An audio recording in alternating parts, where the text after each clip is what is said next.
our next presenter.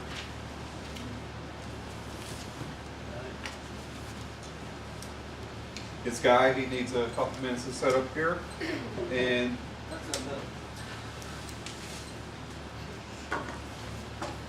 the name of the Guy's speech is Influential People. And this will be a 5 to 7 minute speech. And Eddie, you're going to read? I'm going to read. I'm sorry, Prez, you're going to read instructions. So Guy is giving his project number 8, which is a speech that's designed to get him comfortable with using visual aids. And the two main objectives of the speech are: number 1, select visual aids that are appropriate for your message and the audience. And number 2, use visual aids correctly with ease and confidence. Thank you.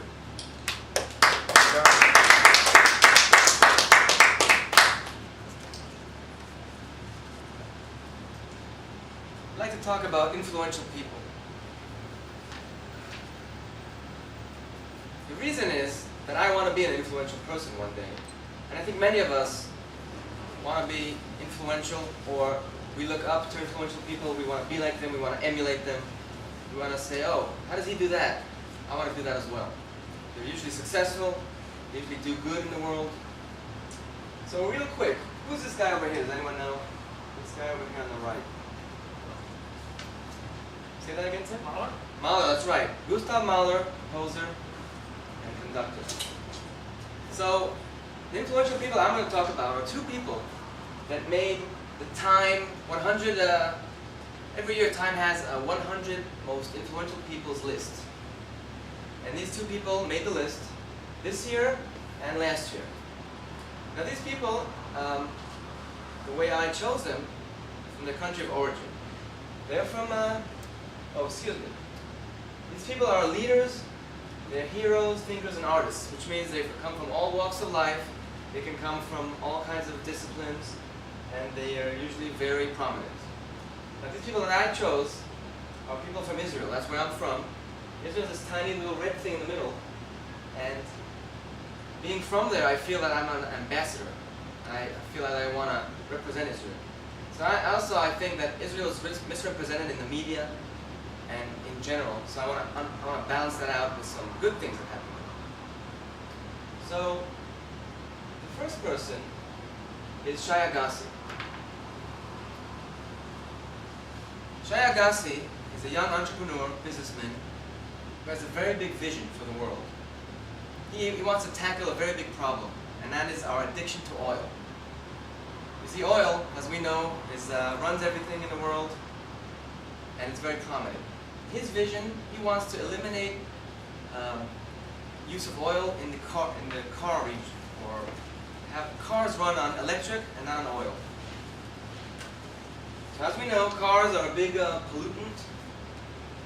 They pollute, they emit CO2, and they use a fossil fuel. By some estimates, they use 60% of all CO2 emissions in the world are cars. Some estimates I've seen 25%.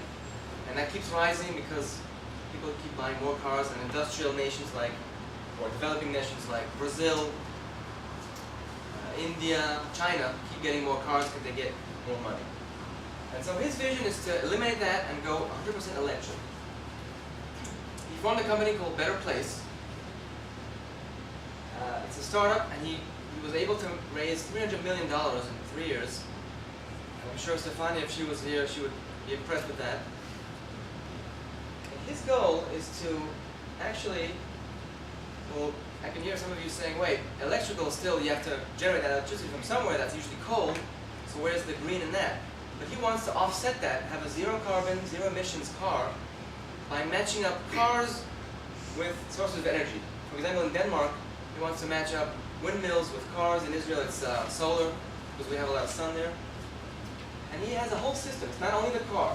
The car is one component. He has a whole system where the car, think of miles like minutes. Minutes on your cell phones, you buy minutes.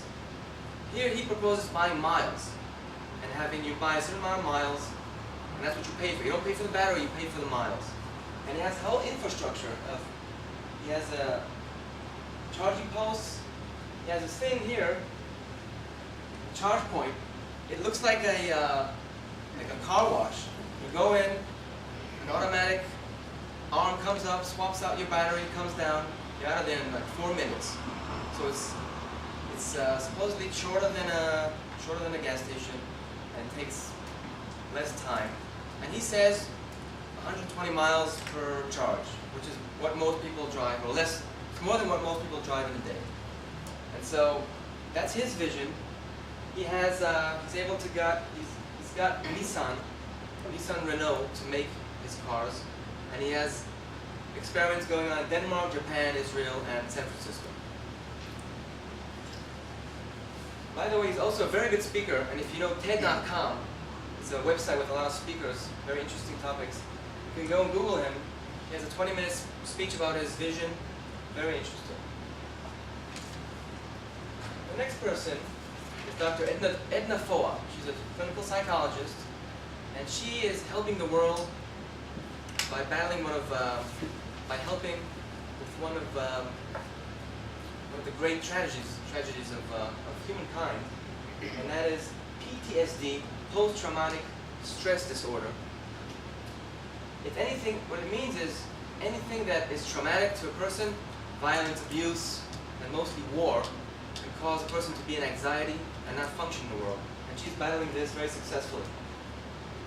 It's estimated that from a Vietnam War, which was quite a few years ago, about 500,000 people may suffer from PTSD.